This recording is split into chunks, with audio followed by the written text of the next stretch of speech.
Give us one sec, RJ. We were a little bit of a technical difficulty here.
Hey, RJ, we got to restart this thing real quick.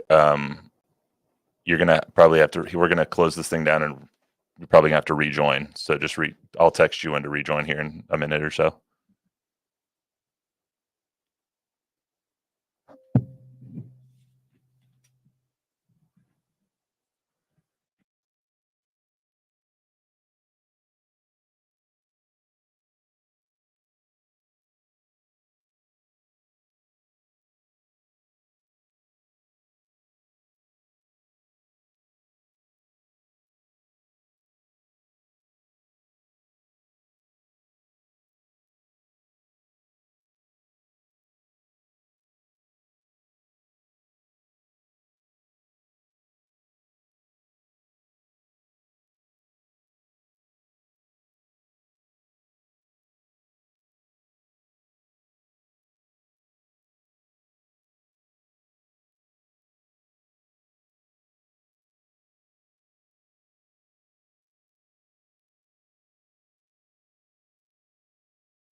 Few technical difficulties. We will restart here in momentarily in 2 minutes, hopefully.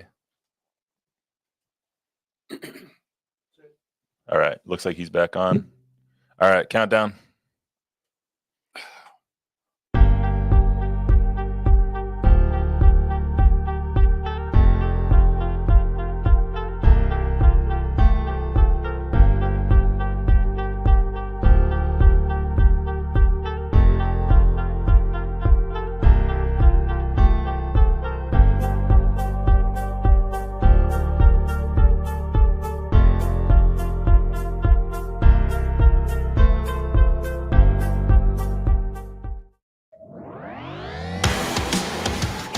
Sneakers and Cleats, the podcast. Welcome back to another edition of Sneakers and Cleats, the podcast. It is Thursday. This is episode 95. That's Chuck McCarthy, Matt Roy. Usually we have a background right here, but for some reason we are having those technical difficulties, and it has gone away, even though you can kind of still see it. It's like really, really light. Anyway, it is Thursday, April 25th, as we all famously know, the perfect date. Luis? Take the miscongeniality soundbite. Your perfect date. It's a tough one. William Shatner. I'd have to say April 25th because it's not too hot, not too cold. All you need is a light jacket. That was filmed right here in San Antonio. So. And our very own Kimberly Crawford has a cameo in, I believe, the second movie. But yeah, that's what I think of when I think of April 25th. I think our guest actually tweeted that out a little earlier today, too. So we got a lot going on. All kidding aside, we will be all in on the NFL draft. Yes, pun intended, for Jerry Jones. To do that, we're going to bring in our very special guest. He is the manager and editor-in-chief of Blogging with the Boys. You can also hear him every morning from 6 to 10 a.m. with Rob Thompson on 94.1. San Antonio Sports Star in the Morning Huddle. RJ Ochoa. RJ, how are you today? I'm doing well. Thanks for having me, fellas. Happy April 25th. Happy, final day of commiseration, I suppose, for the Cowboys. It's been a long few months, so it's nice to know that we're Andy Dufresne on the other side of this thing. Yeah, but we're gonna have maybe commiseration done, but misery to follow. We'll see how it goes tonight, I guess. So RJ, you get to participate in the game that we do every episode we start. So this is episode 95. We ask, what does the number 95 remind you of in sports? So when you think of the number 95, is it a jersey number? Is it something that happened in 1995? What do you think of when you think of the number 95? Yeah, that was the last Dallas Cowboys Super Bowl. It's super easy, right? Super easy to kind of, I don't know if that was fortuitous or if that was purposeful, but the drought is almost 30 years old. And if they don't win the Super Bowl this year, they will officially reach that, obviously, because they'll have to go at it in 2025. So good times, certainly, 1995. Yep, 1995. Also, I think of Richard Dent. Richard Dent, the longtime Bears player, Bears Hall of Famer. Myles Garrett for you over there. Bob, our digital guy. He's a big Cleveland Browns fan. We'll think of Myles Garrett for him. Aggie. He's an Aggie. He is an Aggie. Also, yours truly, born in 1995. So, wow. We should all think of Matt Roy when we think of number 9. I got warts older than you, dude. I didn't need to know that, but all right. Also happening in 1995, Braves won the World Series, 4-2 over the Indians. The MVP, Tom Glavine. Cal Ripken Jr. broke the consecutive game record held by Lou Gehrig, 21-30, a record that will never be broken, right, Chuck? Probably not. I can't imagine that it would be, but records, as you know, are made to be broken. But quick aside to Cal Ripken Jr., during the build-up to that, they're playing in Arlington, and in between cuts in the cage, Cal Ripken Jr. would sign as many autographs as he could for the throngs of people that were lined up to get them, because that was a huge story at the time. And again, what a great ambassador for baseball. Absolutely. Let's get to some Cowboy talk. So Jerry Jones, Stephen Jones, Mike McCarthy all held their pre-draft presser on Tuesday. It was nothing if not entertaining. It was an hour long, and there was a lot of scribbles on, I think, an email, whatever that was, that Jerry was was scribbling on. But one of the biggest takeaways for me, at least, was that completely unprompted, Jerry Jones decided to double, triple, quadruple down on his all-in take. So let's hear that real quick. The question is, in my mind, about all of this, how do we feel about where we've been in this free agency? We feel great about what we've been in free agency. All in. All in. All in. We're all in with these young guys coming up. And we're all in with this draft. And we're all in with knowing that you have to go. RJ, that's 6 all-ins in like 15 seconds. My favorite part of that was that you could hear Steven laughing behind him or next to him, just sounded uncomfortable. Like, why are you doing this to us again? So RJ, what do you think? What did you think when you heard that right at the beginning of the presser? I mean, it's kind of become, I think, the label for the dysfunction that the offseason has been for them. And I don't know, I personally don't know anybody who took the original statement seriously. I think everybody kind of took it with several grains of salt and said kind of, we'll see, whatever. But it became this sort of motto and this decree as their reluctance to participate in free agency wore on. And so I mean, my personal vibe and my personal kind of temperature of the fan base is that, I mean, you mentioned the clip, obviously, that was like in the opening 30 seconds of things. And so it almost felt kind of spiteful, towards people who have thrown it in their faces over the last few months, kind of, we're allowed to say and do whatever we want, and you all just kind of have to deal with it. And I don't mean to make it that dramatic, but it felt a little dry and it felt a little uncomfortable because it has been a dry and uncomfortable thing over the course of the entire offseason.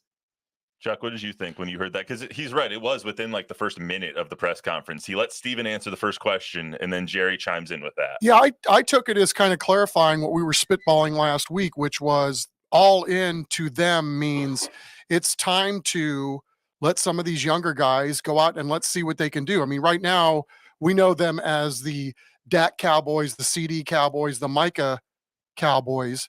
At some point, they're going to have to let this be the Sam Williams Cowboys, the DeMarvion Overshown Cowboys, the Malik, I'm trying to, who's the guy? The Mozzie Smith Cowboys. Yes. DeMarvion Overshown. Yes. Those kinds of guys.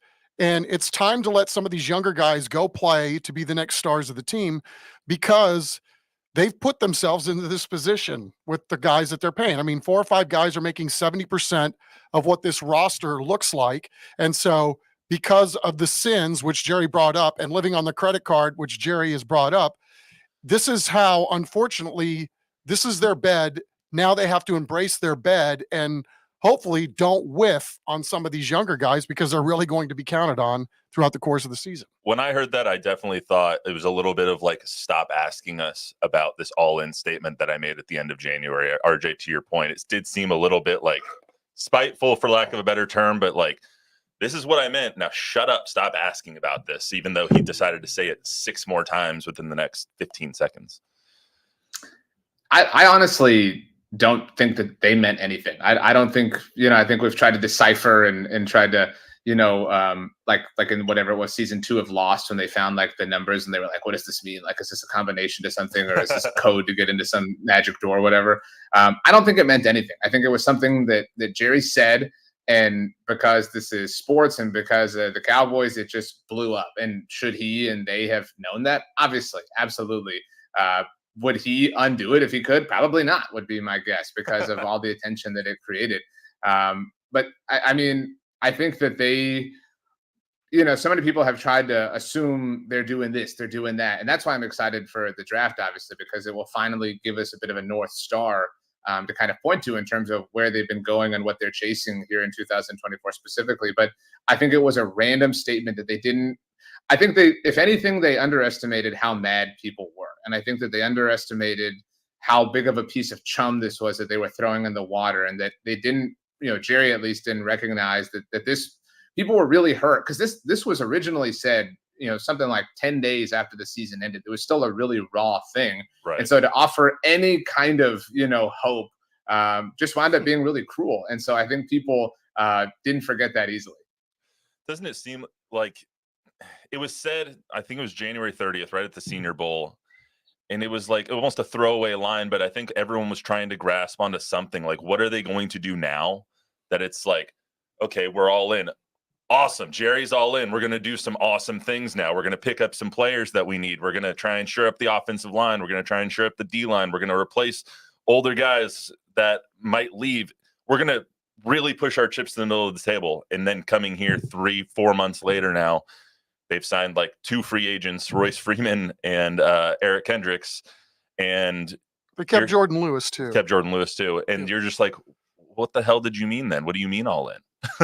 So I think it was just like frustrating. They're not a team, obviously, that's well known for being active at this time of year, and that's fair to say. So anyone who expected them to be would have been deviating from historical norm. But so within that context, they've been particularly inactive. So if there was ever a year to offer this claim, whether it was genuine or not, this was not the one. And so it again, I think, was probably just an unfortunate series of events that maybe everybody outside of Jerry wishes didn't happen. But I will say, aside from the particular verbiage of all in, the overall press conference was not so much, in my mind, a discussion about the draft and a discussion about their capital and the moves they intend to make throughout the weekend, but more of a defense. It felt like they really felt like they were on trial for what they have done or haven't done over the last few months, and they were trying to defend it to a lot of people. And again, my personal read of the fan base is that nobody really bought anything that they had to say so far. It was also interesting a little bit later in the press conference that Jerry completely acknowledged that this team is only going to get worse. And that's the second bite that I pulled up here. So Dak has enjoyed in his career that we're proud of some of the best supporting cast that you could put around him. And to move forward, we're going to have to diminish that. That's a fact. That's the rules. And so that's our challenge, and to make it work out. Dak, quarterback of the Dallas Cowboys, I don't even have I can't even blink on that one. To me, it sounded like he was trying to warn the fan base, like, this is only going to get worse from here. These were the best teams that we're going to have. Now we're going to have to pay Dak north of $60 million, and we want him here. We don't want to go chase another quarterback, but we're not going to have what we used to have. And it's like, maybe that was a good thing that he's warning everybody, but that's how I took it. RJ, how did you take that? I think that it's, I don't mean to just be negative. I really would love to be positive and really would love to kind of buy into some of these things. But I think if anything, it's a veil of security for if and when they don't do anything, to kind of lean back and sit back and say, hey, we told you, this was going to be rough. And it's totally true that, they're going to have to, if they want Dak obviously to play for them, they're going to have to pay him somewhere, in the approximate value of $60 million per year. And I think the frustrating thing about this is, this was said, I agree with you, from the perspective of, here's your medicine, you have to kind of take it, it's good for you, when it didn't have to be this way. It didn't have to be $60 million. It didn't have to be this late in the game. You didn't have to wait till the 11th hour. Had you done this sooner, you could have reaped the benefits from that, and you could have signed players with the cap space that it would have created. You could have gone about this in a completely and totally much more efficient manner. And had you done so, then nobody would have to sit here and take any kind of medicine. And so I think lecturing people on, hey, you have to kind of shut up and deal with this now is difficult for people to take when they know that this was among the more inefficient paths that they could have taken to get to this point. Yeah, be that as it may, though, this is the bed that they have made. So now what do? You have to pivot, right? And I think a lot of where this is going is obviously because they have to go this way. Their cap is what it is at this point. But all they have to do is look and see what Green Bay did, the team that knocked them out. And I talked about this a little bit last night. You have a team that traded its star quarterback and within a very short period of time flipped the entire operation. And I think some of this is the Cowboys getting a nudge on what beat them and what bounced them from the postseason last year. It can be done. It can be done quickly if you have a pretty good foundation in terms of younger players.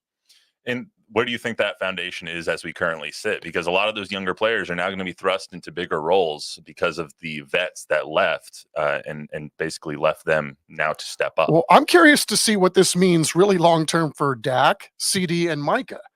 That's where I'm really curious because, again, if 4 or 5 guys are making 75% of your salary cap, then you have to be able to find diamonds in the rough in some of these other places. So, are they going to be able to give CD what he wants? Or are they going to go and do what Green Bay did? As soon as Rodgers got the bag, what happened to 17?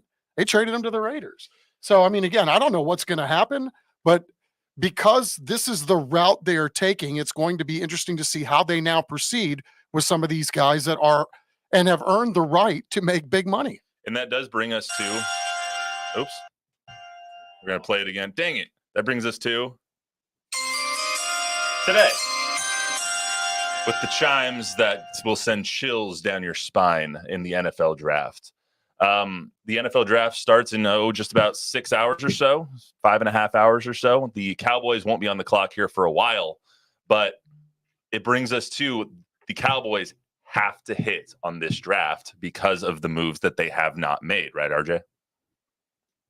Yeah, this was always going to be the most important day of the offseason for the Cowboys, whether they had been super active in free agency or not. Today, the 24th overall pick, as it currently stands for them at least, is the most important and most valuable asset that they have to their name. So how they spend it is really, really important. Obviously, the lack of free agency activity only exacerbated that. And so I think the day is fascinating, not just from the perspective of who they do or who they don't pick, but to Chuck's point, would I agree? I'm not putting words in your mouth, Chuck, about whether they should trade CD or whatever, the way the Packers did Devontae Adams. But today will show us something, because if you truly believe in having to rebuild, if you truly believe in wanting to move on, if you truly believe in needing to hit the reset button, again, we can all sit here and disagree or agree with that mindset. But then trade CD, then trade Micah. Today is your last moment to do anything like that, to accrue the necessary capital to start over. Because if not, you prolong that ability for an entire year, because the draft is obviously beginning in earnest tonight.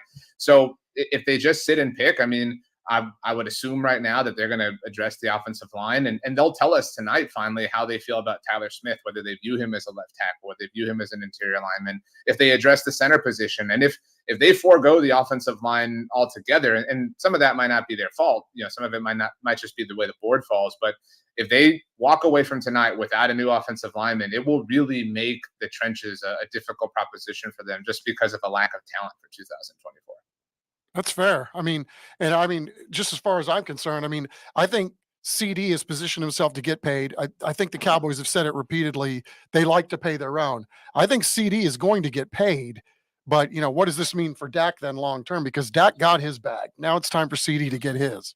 I live under the philosophy that receivers are replaceable, so I wouldn't pay CD, but that's just me. When we hear the chimes tonight, and the Cowboys are, I got a new button, so I just need to keep pressing it. When that sound comes on and the Cowboys are picking at 24, whether they trade up, trade back, or whatever, I fully expect them to go offensive line. It's not going to be a sexy pick. It's going to be a Tyler Guyton. It's going to be a Talisi Fuaga. It's going to be somebody like that you're not going to be like, oh, yes, offensive line. But it's going to be someone that can finally replace Tyron Smith and try and start getting younger, because Zach Martin's only getting older, and you finally need to figure out where Tyler Smith's going to play, even though there does seem to be some disagreement between Mike McCarthy and the higher ups about exactly where Tyler Smith's going to play. I think last time we heard it was at the owner meetings. Mike said that he's going to stick at guard, and then you had others that were like, maybe he'll move to tackle. So we're going to learn, to RJ's point, where exactly Tyler Smith's going to play, and we're going to learn exactly what the Cowboys are going to do with the first pick. But it makes the next 3 days, even more important. They don't have that 4th round pick anymore, so they have to hit on 1, 2, and 3, and you have to be judicial with your 5th, 6th, and 7th round picks now as well. They've left themselves with almost no margin for error today and this weekend. Yeah, so Tankathon does a great job of ranking the capital that each team has to work with. And it's all based on the value of each pick. Obviously, the number 1 overall pick's worth the most, and so on and so forth. the overall collections of capital, the Cowboys have the 30th most valuable collection of the entire NFL. So, there's only two teams who they've got beaten. They're Miami and Cleveland. And obviously they've done a lot of wheeling and dealing to move picks away for different reasons. And so, I mean, tonight is super important, but obviously tomorrow is even more important. And the next day is even more important. And that's why, if I had, my choice, if I was in Nirvana tonight, it would be a trade back scenario for the Cowboys because they need more picks. That's the situation that they put themselves in. I agree. There's no point in moaning and groaning. I mean, we're kind of here, but the best path forward is accruing and assessing a situation where you need more capital. They just don't have enough at this point in time, especially if you put any stock into the rumors that they want to spend a second round pick on Jonathan Brooks or whatever the case may be. He might turn into a fine player, but your second round pick is not something that you can take the chance in general, let alone in a year where you've put so much pressure on your draft class, in particular. RJ, as we sit here today, how bad does the trade for Trey Lance look without that 4th round pick? Seeing as that the other quarterbacks in that draft all got traded for 6th round picks or a comparable value like that. How bad does that trade look right now? The price that the other 2021 quarterbacks have gone for certainly hasn't helped, but the trade never made sense from the perspective of, the moment the trade happened, a lot of people, just jumped on the internet and were like, "Oh, watch out! This is the end of Dak Prescott." And maybe you believe that, but Trey's, unless the Cowboys pick up his 5th-year option, which they would be silly to do so because it's $24 million that's fully guaranteed for next year, he's set to enter the final year of his contract, and so is Dak Prescott. So this never made sense from a timeline perspective. Ideally, you would have traded for somebody that was drafted in 2022 that had, that extra year of overlap, that buffer to provide you if and when Dak Prescott does walk in free agency next year. But if you believe the Cowboys are committed to moving on from Dak Prescott next year, fine, let's live in that world. So he moves on, and the Cowboys then pivot and say, okay, we traded a 4th round pick for Trey Lance 2 years ago. Let's make this work. And then you're Trey Lance, and that the Cowboys kind of have you as their primary option, that they're already invested in you from a draft capital standpoint, and that they want you more than anything else. Now you have all of the leverage. We go from a world where Dak has all the leverage to one where Trey Lance does. And I don't think Trey Lance would command somewhere around $60 million a year, but he would certainly command more than he would be worth in that moment because of the leverage of the situation. And so the trade was always silly from the perspective of it wasn't a forward-thinking thing. It provided no long-term benefit, especially given the fact that they did it in August. They didn't even get a chance to see him in training camp or the preseason. He is a complete and total unknown, and now they're down a 4th-round pick on Saturday. And if you're looking at it from the holistic perspective here, and you're like, okay, a 4th-round pick we spent on a quarterback. I would rather have a 4th-round pick quarterback, a Michael Pratt or Spencer Rattler, whoever insert quarterback this year's name here. I would rather have that person for 3 or 4 years than Trey Lance for a year and a half. I mean, it just doesn't make a lot of sense that they're going into this season with 3 quarterbacks that are free agents next year, and one of which was the project quarterback that you want to try and build up, see what he is, and he's a free agent next year too. It just doesn't make any sense to me. Well, I mean, again, if it doesn't hit, it's not going to make a lot of sense. And right now, by all accounts, it's not working, right? Like I told you, I heard secondhand information that Trey Lance is struggling. So, yeah, I mean, to your point, I mean, it's hard to argue what you guys just said. With that being said, RJ, in the next 3 days, could you see them drafting a Michael Pratt, a Spencer Rattler, a Jordan Travis, so one quarterback maybe in the later rounds? I know they probably won't spend one in the 1st or 2nd, but maybe in the 3rd, 5th, 6th, 7th round, could you see them drafting a quarterback? I mean, I would love. I think it's smart for NFL teams to draft a quarterback every year, just for the sake of development and the sake of playing the lotto over and over again. But I mean, we just talked about how precious these picks are, right? I mean, they have a lot of holes. They have a lot of areas to address. And in some ways, doing that is a luxury of being, a well-equipped roster. And even trading for Trey Lance, is not the worst thing ever if you're well-equipped and you have a long-term plan. Then you can kind of afford to, purchase that luxury, so to speak. But given the situation, given the bet that they've made, I just think it would be a really irresponsible thing to do to throw away, a 3rd-round pick or a 4th-round pick. I mean, you want to throw your last pick of the draft at one, you want to, get ahead of undrafted free agency, then maybe so be it. But I just don't think, and then you're going to carry 4 quarterbacks on your roster. I mean, how's that going to work? I mean, it invites a lot of questions that I don't think that they're prepared to answer right now. Yeah, I think that's fair. I don't think they're going to draft a quarterback.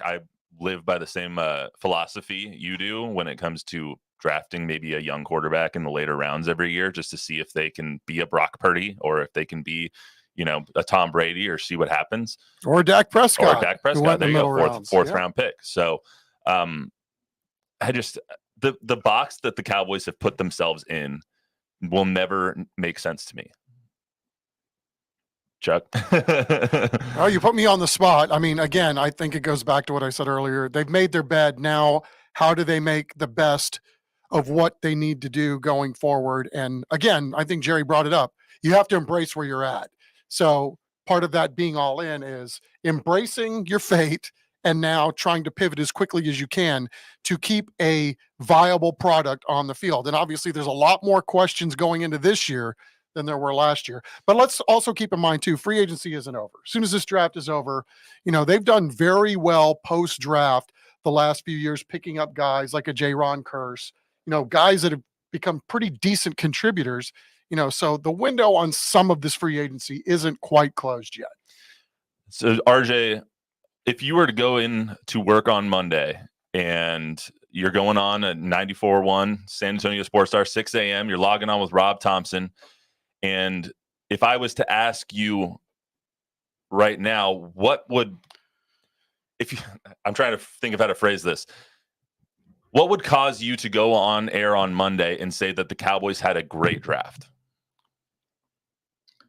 I think if they traded back tonight and maybe even tomorrow, I mean, if they walked away from this thing with 5 top 100 players, so 5 players drafted between tonight and tomorrow, if they got some consensus value by way of their picks on Saturday. I mean, the Saturday picks are throwing darts, and it's always a difficult proposition, but consensus value is never a bad thing. And more than anything, I think I would say I would love nothing more than for the Cowboys to do something to, sing a song about and throw a parade over. I mean, I just need them to do the bare minimum, and I will gladly, hoist them up. And so there's been a lot of chatter about how they're projected to receive so many compensatory picks next year because of all the free agents that they've let walk this year. And so, okay, great. Well, we know that. We know that you're going to, you're expected to receive some compensatory picks. That means you can play with your draft capital for next year. That means if there's somebody you really like and there's somebody who you circle because you identified the draft as the well to tap for talent for your roster, then I would like to see that. I would like to see an aggressive disposition, utilizing your 2025 capital, and prove that everything really was symbiotic, prove that everything really was connected, that you specifically left that compensatory formula untouched so that you could tap into that draft capital and those future resources in the name of improving your roster right now. But if they just stand by and just pick, it was 3 years ago, they had, I think, 10 picks in the NFL draft in 2021. And we all thought, oh, surely they're going to package some of these to move up. There's just no way they're going to draft 10 times. There's no way 10 draft picks can make the roster. And they never traded up once. So I would love to see a bit of an aggressive mindset in certain instances utilizing future draft capital because they've planned for it specifically. What about you, Chuck? If I was to ask you on Monday that they had a successful draft, what would that look like to you? I'm hoping because maybe, everybody's talking about the number of quarterbacks that could go in the top 15 picks, what that might look like for the Cowboys where they're taking. Maybe they get somebody that you never thought of, a skill player that, you never saw coming because the amount of quarterbacks that went in this draft. I don't know. But I think I'm pretty much with RJ. I mean, just take a really good offensive lineman in the first round, play it safe. You got to build your fortress up front. And then it's interesting how other things tend to take care of itself once you build that base up front. It's going to be an interesting night and an interesting weekend. RJ Ochoa of Blogging with the Boys, thank you so much for joining us on the Sneakers and Cleats podcast, man. I appreciate it. Of course. Thanks to y'all for having me. Congratulations to Miss Rhode Island on winning that beauty pageant that year. It was a great time and a great moment in history. Well played, RJ. Couldn't have said it better myself. Yeah. Thanks again, RJ. Appreciate you. So, Chuck, we wanted to, before we get out of here, talk about the local guys that could have a chance either tonight or this weekend. Can you just give me a couple of minutes on the local UTSA players, the UIWs of the world that might get drafted or go undrafted this week? Sure. it looks like we're going to have about, if you count the Texas State guys, about 15 guys that have agents and that have thrown their name into the ring as quote unquote NFL prospects. We have 2 guys from the area here, and I count Cuero being one of them. That's fair. Because they're in our viewing area. Jordan Whittington from Texas has a really good chance to get drafted. More than likely a day 3 guy from what we understand. Millard Bradford from O'Connor High School and TCU, defensive back. Also is another guy that's draft eligible. Those are really the only 2. Well, I take that back. Brandon Matterson from UTSA as well, a defensive lineman. He's got a really good chance. I shouldn't say really good chance because I don't know, but he's got a chance to be a day 3 guy, but for sure is going to be a preferred free agent somewhere because everybody likes his size, his motor, great feet, all the above, super aggressive player, and he's working on his master's, so he's the whole package. UTSA, probably their best draft prospect this year is Joshua Cephas. Yeah, as he should be. I mean, yeah, to go out and have 1,000-yard season, we've talked about this before, and really being the leader of that group, not having the benefit of 2 other guys, Zachary Franklin and JT Clark alongside him, to go out and have a year like that. And he did it against good teams too. Yeah, I mean, big it was a teams new like conference Texas too, and so. yeah. So as it was put to me on the scouting report from somebody that has nothing to do with Joshua Cephas's camp that's in the know, this is the quote: Joshua may have just effed around and found himself into a draft. Yeah. So, I mean, he had a great season, and going through all the stuff that he has gone through, it was great to see someone like Joshua Cephas have the season that he did.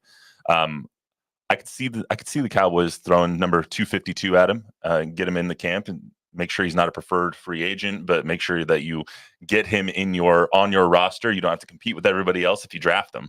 So I could see him going in the late 7th round. And then Rashad Wisdom is another one that is hoping to get drafted. Hopefully his name gets said in the 5th, 6th, 7th round. But if it doesn't, I could see him getting to a camp as well. You're right. I forgot about Rashad being one of our local guys that's eligible. Yep. UIW's got 4 guys. Texas State's got 4 guys. So we've got numbers. And to your point about the 7th round, that's always the interesting proposition for teams, because if you draft somebody, then you got to pay them for 3 years. So, the hope is for a lot of these teams, because if you have some questions about the player, you get him as a preferred free agent, you pay him all the money up front, and then hope he wows you, and then you have to worry about maybe having to pay him something later. But the bottom line is that's what's going to be interesting for some of these guys at the very end of this draft is, or can they make enough of an impression with these teams that can't trade out of the 7th round for somebody to take a chance on them? And, I think Joshua's got the best chance of having that happen. A lot of talent in the 2-1-0. I keep looking back. Like, this is just weird that it's like so dull right here. It's just strange. It goes with the 2 guys doing the show. Yeah, apparently we were purple there for a little while too. I don't know. It's some technical difficulties, but we thank RJ Ochoa for coming on. Bob, any questions from the YouTube or Facebook audience? We answered all the questions that came in. Really, they were asking about Dak. How far can he take him? And I think you guys have addressed that over and over again. People saying they think that Dallas is in trouble. I think that's been huge. I think we touched on that quite a bit. Someone does agree they want to go and get Joshua Cephas. Perfect. Yeah, I mean, I'll be on Saturday. I will be glued to the TV screen. Hopefully, Joshua Cephas's name gets called in that 7th round. 6th, hey, get called in the 4th round. Just get called at all. Or maybe by his hometown Houston Texans, who just like the Cowboys have. By the way, they have 3 of the top 87 picks. The Texans don't have a first rounder, but they're also, again, we talked about this the other day. I mean, the window is definitely opening for that franchise. Absolutely. And I would be remiss if we did not give this shout out to Tim Duncan. It's his birthday today. Timmy D. So the big fundamental. How old is he turning? 48. 48 for Tim Duncan. I could probably still play. Without a doubt. May not be good as he once was, but he's as good once as he ever was. Just if we're going to keep going on the pop culture references here. And the hair's never been better. So that's like cheese getting better with age. Oh, his hair is fantastic now. It's like down to his shoulders. Yeah. It's perfect. He's a handsome devil as an older dude. He always has been. Bob, your Browns don't have a pick tonight, right? So you're just going to be you hate the draft. Yeah, if I tried not to be overtly Bronco today, so I turned my head around. But if the Broncos don't draft a quarterback tonight, I don't think I'm watching the rest of the draft. So, Dude, you're going to get a lot of people from the 2-1-0 that are going to be on the Bronco wagon now. You got 3 San Antonio guys on that roster. that's true. So. That's true. I mean, someone actually showed the other day that it looked like what was it? Blue Mountain State's uniforms. And I was like, what the hell are you guys talking about? You guys ever see that show, Blue Mountain State? No. Nope. No. Oh, nope. Come on. Yeah, might have been a little past your guys' time. Anyway, that's all we got for you today on the Sneakers and Cleats podcast. We have a huge shout out to RJ Ochoa for joining us, being one of our first. Actually, I think he was our first live guest, besides me remoting in once. I think he was our first live guest. It took us 95 episodes, but we finally got there. And I got my sound effects. So you can guarantee that I will be adding. I have 8 buttons here. There will be 8 sound effects there at some point. So I'll have plenty of ammo to annoy Don and Chuck with. What's your thought? You want to say something? People are really going to tune in for that. That's make sure you're here next time. It'll be really good sound effects, guys. Okay, it'll be perfect. It'll be San Antonio centric. I might put a Jerry bite on there. What about the one like you can suck on that all week? We're gonna have to suck on that all week. I know nothing of what you speak of. You didn't don't remember Jerry saying that? We get to suck on that all week. Said that a couple years ago. How about them Cowboys? Look, I'll take your word. I'll put the how about them Cowboys on here. That's good. Anyway, sorry, I'm rambling now. That's all we got for you on the Sneakers Cleats podcast. Remember to download, rate, review, subscribe, give us a 5-star rating, tell a friend, tell an enemy. Thanks one more time to RJ Ochoa. Happy birthday to Tim Duncan. Good luck to all of the 2-1-0 prospects. We will see you right back here on Monday to break it all down. See you then.